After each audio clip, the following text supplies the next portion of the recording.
Welcome to the future of Vampire Survivors.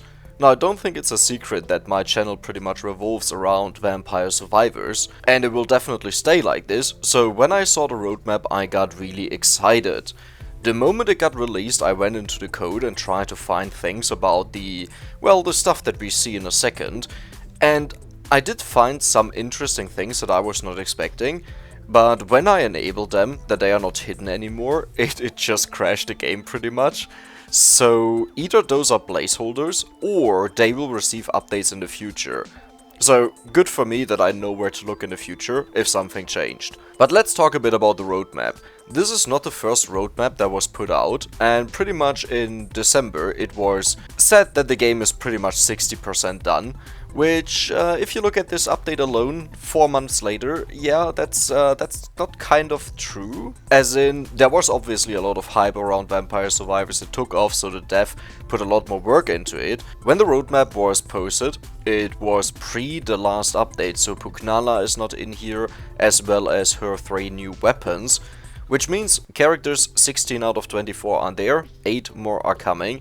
Stages 5 out of 10, that is still accurate. For the weapons we have 35 out of 48.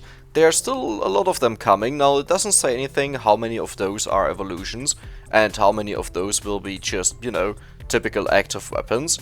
I'm really curious to see how the distribution will be, because I do expect a lot more single weapons, but maybe the game will end up with a balance where it just has everything evolved, right? So nothing is left that has no evolution. In regards to power-ups, I'm a bit sad to see that only 2 new will be added. Actually, only 1 will be added, because one that is missing here is Banish, right? The new feature to ban a weapon that it doesn't appear anymore, even if you already have a level in it, so that means only 1 is coming.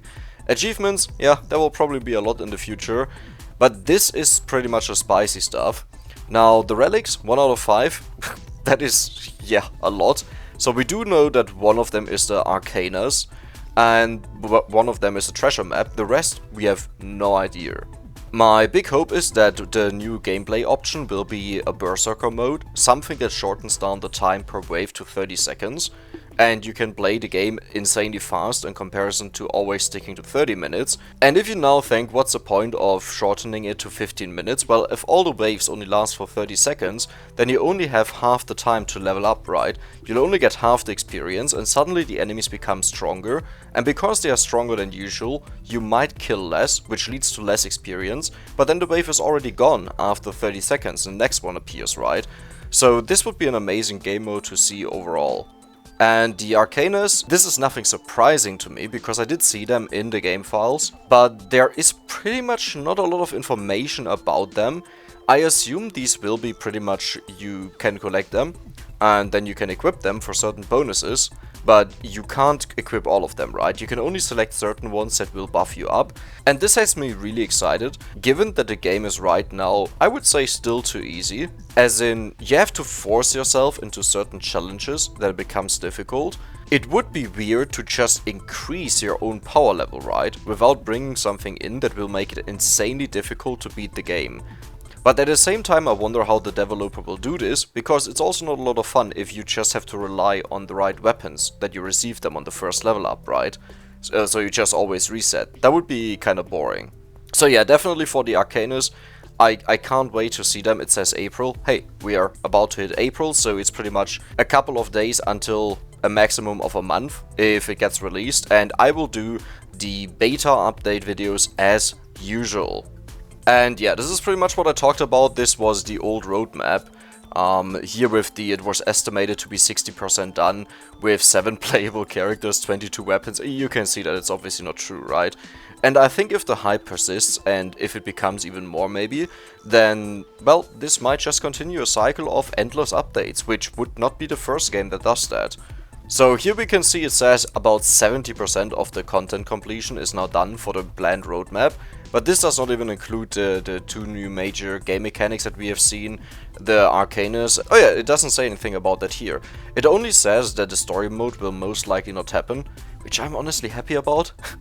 I didn't want to see a story mode, I wanted to have content, I wanted to have stuff that I can play.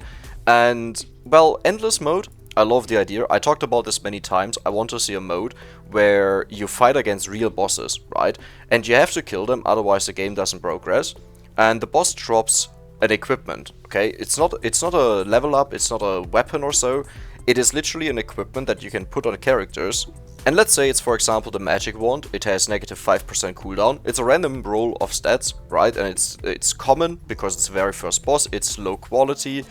And now you can put this on a character that has the magic wand as a main weapon. For this character, the magic wand always has negative 5% cooldown. Or, of course, maybe you can just overall equip it, so it applies to all the characters, and anyone who gets the magic wand, it will always have negative 5% cooldown. And the first boss has just a common chest, the second boss has a common uncommon chest, the third boss has a more rare chest, and every 5 minutes is upgrades up until 30 minutes, where you get a legendary chest. That one has a chance to drop, let's say, uncommon to legendary in a fair distribution. And after that it just repeats the boss, but the enemy health always scales up and becomes more difficult. So yes, eventually you will die, but the stronger you are, the more you can farm these legendary chests. I would like a system like this. I would like to see transcending that you see in some other games, where once you get to a certain point you can restart, you get permanent bonuses, and you just start over, right? I've seen a lot of people that requested or wished for a way to reset everything so they can just start from scratch again, and that would be an amazing way to implement this. And down here, of course, the very big thing that always comes up: new engine, performance issues, and other features. They have pushed back right now, but they will come in summer. When exactly in summer, we don't know that, but that is great because that means development is definitely planned for a while. New engine will have a new benefit that some people might not be aware of, which is modding. Especially if the game gets released out of early access, I hope there will be workshop content that we can upload mods. And then I don't have to make my Discord guides where I tell you this is what you have to do and I give you text documents to download, right? And instead I can just release them publicly and you can just download them. Performance issues, of course, also a very big thing. Down here we have the mobile version and other games. To be honest, I'm just curious to see what will happen there in general. And of course, at the very end we have the Discord community. I highly recommend you joining there, the link is in the description. I'm a community helper, so if you have any questions, feel free to ask and I'll try to help out, or of course anyone else. And well, that was pretty much it. What expectations do I have for Vampire Survivors in the future? I'm gonna be honest, when I started playing this, it was supposed to be a filler. And when it got hyped up and exploded my channel, exploded in comparison to what it was previously, I thought it would be over after a week. Then I thought it would be over after 2 weeks. Then I thought it would be over after 3 weeks. And here we are. It's still going. I just hope it keeps going, to be honest. I have a ton of fun in the game and I wish I could just continue playing it forever pretty much, as the main game of my channel. So if you want to see the future update videos, or of course current update videos, feel free to subscribe, and if not, then have a nice day either way.